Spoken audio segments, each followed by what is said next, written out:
Hello student, welcome once again SDS Vidyapeeth Allahabad YouTube channel.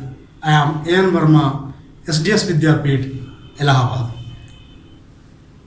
Today I will teach you class 2nd subject English grammar lesson 5 verbs यानी कि क्रिया है.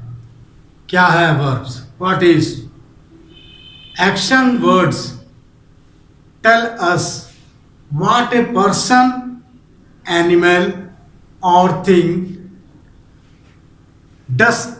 Action words are also called verbs. यानी कि और another one, the words which tell about position of any noun or pronoun or being or doing about some work is called verb. क्रिया वो शब्द है जो किसी नाउन यानी संज्ञा या सर्वनाम, व्यक्ति या वस्तु के विषय में उसकी स्थिति अथवा कार्य को प्रकट करता है, उसे हम क्रिया कहते हैं. जैसे example,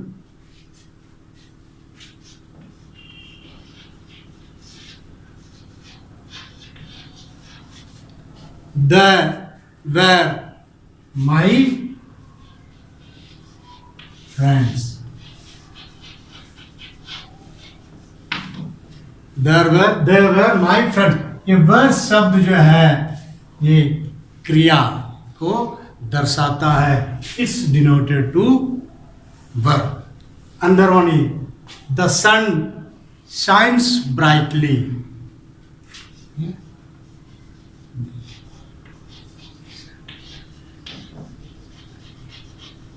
Shines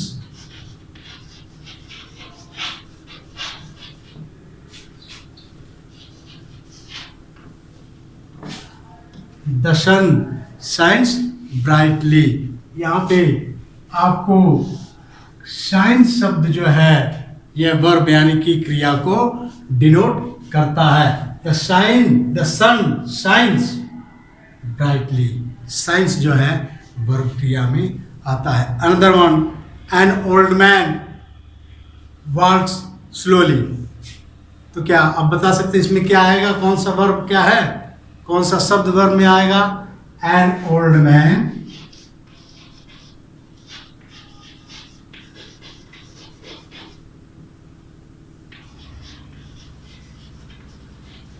walks slowly. An old man walks slowly. Old man ये सब तो वर्ब में नहीं आएगा, लेकिन walks जो है ये वर्ब को डिनोट कर रहा है.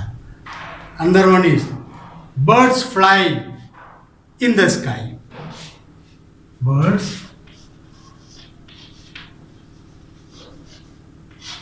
fly in the sky. यहाँ पे आप देखेंगे कि वर्ब कौन से शब्द को, वर्ड्स को डिनोट कर रहा है. The birds fly in the sky. Sky को नहीं, फ्लाई यानी कि FLY को, फ्लाई को इंडिकेट कर रहा है. ग्रो यानी कि farmer grows crops. Farmer grows crop. तो क्रॉप्स को है वहाँ पे वर्ब को इंडिकेट नहीं कर रहा है, वहाँ पे कौन से कर रहा है? ग्रोस. GROWS को. तो ये रहे वर्ब और उसके कुछ एग्जाम्पल्स. अंदर वन इज एक और, वर्ब के बिना कोई सेंटेंस नहीं बन सकता. ये ध्यान देने वाली बात है, वर्ब के बिना कोई सेंटेंस नहीं बन सकता. वर्ब कितने प्रकार के होते हैं? वर्ब 2 प्रकार के होते हैं. कौन कौन से? Transitive verb and इंस्टेंटिव verb. तो पहले हम ट्रांसिटिव वर्ब के बारे में पढ़ेंगे.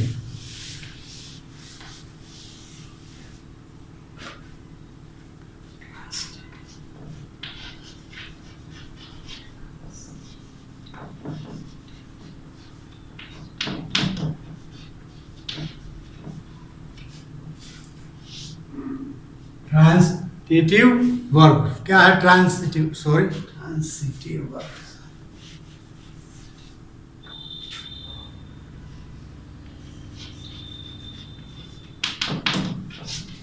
Transitive verb, what is transitive verb? कहा गया है सकर्मक क्रिया होता है। ट्रांसिटिव वर्ब जो है सकर्मक क्रिया इसे हम कहते हैं। क्या है? जिस वर्ब को अपना अर्थ स्पष्ट करने के लिए ऑब्जेक्ट यानी कि कर्म की आवश्यकता पड़ती है, अथवा जिस वर्ब का प्रभाव किसी ऑब्जेक्ट पर पड़ता है वह है ट्रांसिटिव वर्ब कहलाता है, यानी कि सकर्मक क्रिया कहलाता है। वंस मोर, एक बार और सुनिए। जिस वर्ब को अपना अर्थ स्पष्ट करने के लिए ऑब्जेक्ट यानी कि कर्म की आवश्यकता पड़ती है, अथवा जिस क्रिया का प्रभाव किसी ऑब्जेक्ट पर पड़ता है वह है ट्रांसिटिव वर्ब। ऐसे हैं, क्या अंक से है? जैसे example, Ravi eats. Ravi eats क्या है? Anything, food.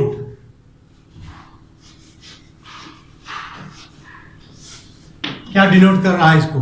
Ravi Yeats food, क्या डिनोट कर रहा है? ईट। ईट जो है डिनोट कर रहा है वो कौन सी क्रिया को? सकर्मक क्रिया को डिनोट कर रहा है। Another one example is my mother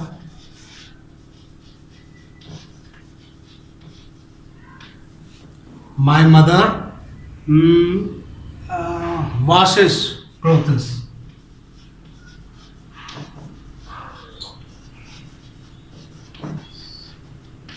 यहाँ पे आप देखेंगे कि कौन सा ट्रांसिटिव वर्ब है, यानी कि वाशिश, ये जो है सकर्मक क्रिया में आते हैं। अब आइए अगला हम आपको पढ़ा दें इंट्रांसिटिव वर्ब।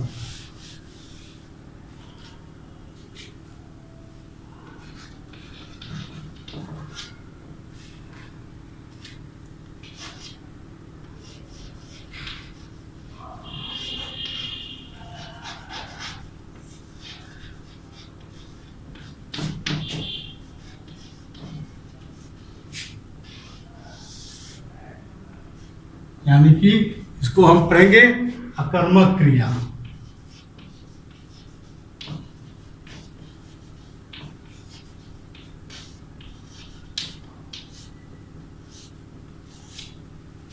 क्या है कर्मक क्रिया?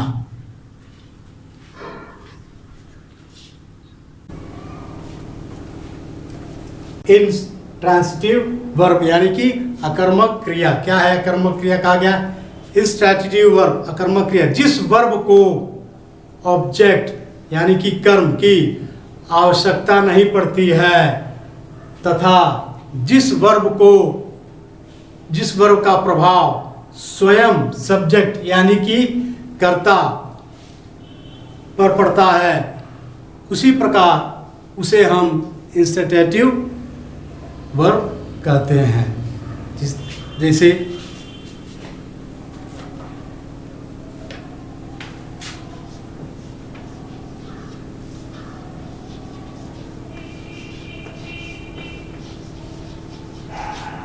The baby plays। The baby plays, sorry, यहाँ पे plays शब्द जो है अकर्मक क्रिया होता है। आप देखेंगे plays शब्द जो है अकर्मक क्रिया है। उसी प्रकार एक अंदर ऑन है, दूसरा है my father walks daily।